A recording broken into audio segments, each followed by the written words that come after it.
Good morning everyone, today we're going to be talking about what weapons to invest in after the seasonal event goes away. But before we jump into all of that, if you're new to the channel, I upload NGS content daily, so if you do play this game, I would really appreciate a subscribe as it really helps out the channel. Anyway, without further ado, let's begin the video.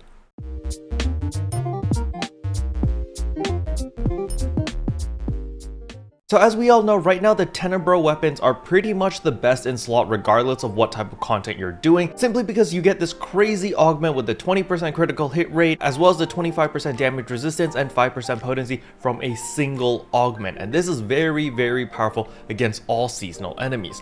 However, a lot of people know that the Tenebro weapons are also very good against the Gigantics in the TLDW. The reason for that is because it is an ice elemental weapon and its potential increases your critical rate, which allows you to crit bigger numbers as well as ignore potency floor. So you can build a full potency build without having to worry about floor potency, which allows you to become very powerful with minimum cost, which is very cost effective, and that's why a lot of people are using the Tenebro weapons. However, we need to start thinking ahead because the seasonal event ends in about 2 weeks. So, should you still invest in these Tenebro weapons or not? That's one of the biggest questions a lot of people have been asking. And personally, I think if you're using the Tenebro weapons to farm for the Stia Battle Dias, then sure, feel free to max out a Tenebro weapon with all of those expensive augments under one circumstance. You need to have a high level Fixa Tenebro weapon. Personally, I think Fixa Fatale level 4 or level 5 is pretty much a necessity in my personal opinion, simply because only with a high level Fixa Fatale are you able to hit like 27% critical hit chance, which is going to be a reasonable amount. Anything below 25% critical hit chance, I'm just not comfortable with, because you're just gambling on trying to get that crit, and sometimes you do a Photon Blast or you do a Brave Combat Finisher and you don't get that crit. It's such a huge DPS loss. Try to aim for at least 25%, so at least you have a reasonable amount of crit chance so that you can hit those big juicy numbers. However, for the rest of the player base that do not run Stia Devastators that much, do you even need your Tenebro weapon after the seasonal event is gone? I don't think so. Most people are going to revert back to either the Obsidia weapons or the Kouklophis weapons. Now, I know a lot of people are considering the Obsidia weapons over the Kouklophis weapons, and the reason for this is because the Obsidia weapons weapon potential over here actually gives you 18% potency and critical hit rate plus 10%. This is on all the time. However, on top of this, it also offers 20% damage resistance, as well as natural PP recovery speed plus 30% for 20 seconds after a critical hit. Now, there is a 10-second internal cooldown for this. However, it is still extremely powerful, because every time that you hit a critical strike, you're going to get that damage resistance and you're going to get that crazy amount of PP regeneration, which is going to allow you to dish out a ton of damage. So a lot of people are thinking about, hey, maybe I should just use the Obsidia weapon because this weapon gives me 10% critical hit rate already. And on top of that, the Obsidia weapons can roll much higher Fixas compared to the Kouklophis weapon. With the Kouklophis weapon, you are stuck with Fixa attack level 3. You can't re-roll the Fixa attack into like a Fixa Fatale or a Termina or any other Fixas. You are stuck with Fixa attack, and it only goes up to level 3. There's no way to obtain a level 4 or level 5 Fixa attack. Meanwhile, the Obsidia weapon is a farmable weapon in the Ordinal Tower as well as enhanced enemies, and you can get high level Fixas. You can get Fixa Fatale level 4 or level 5. And if you do obtain a Fixa Fatale level 5, which gives you an additional 13% critical hit rate, that makes this weapon very attractive, because 13% plus its permanent 10% over here, you've got 23% crit rate right here. And then if you have the Braver add-on skill with the extra 10%, that's 33% critical hit rate. Then you have the 5% crit rate by default, that's 38%. With 38% critical hit chance, that's actually really attractive. Because listen, every time you crit, you get that 30% PP recovery, you get that 20% damage resistance. It makes the Obsidia weapon a very attractive weapon.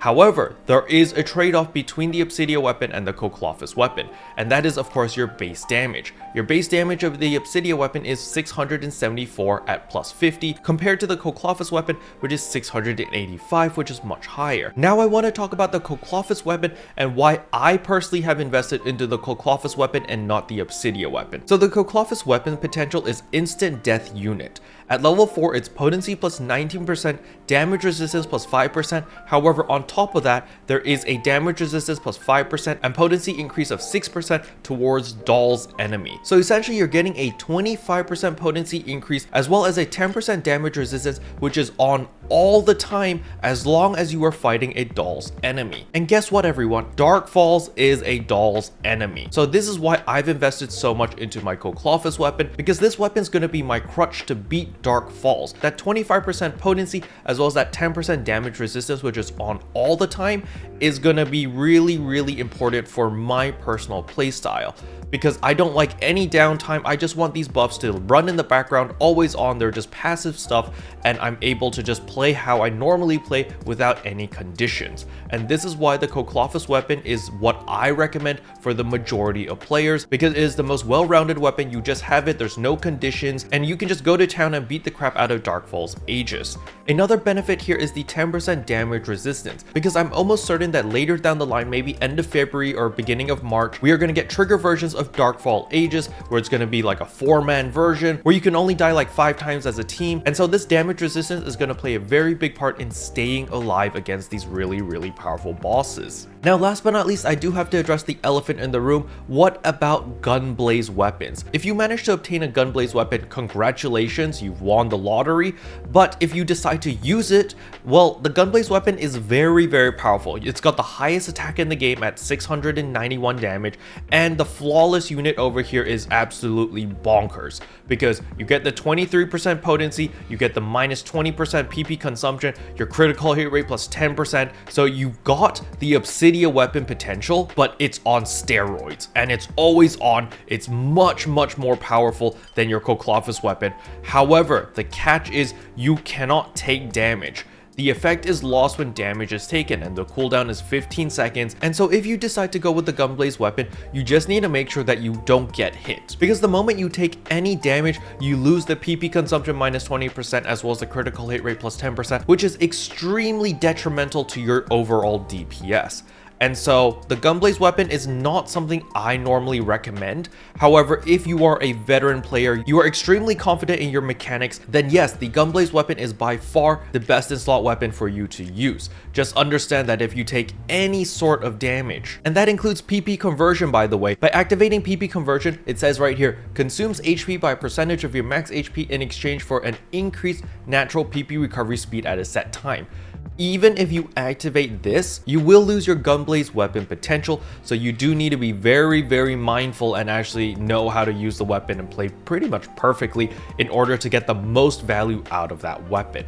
So in conclusion, 90% of you guys should just stick with the Kouklophis weapon with the fixed attack level 3. You're gonna be fine in Dark Falls Aegis when that comes out, as long as you have this weapon.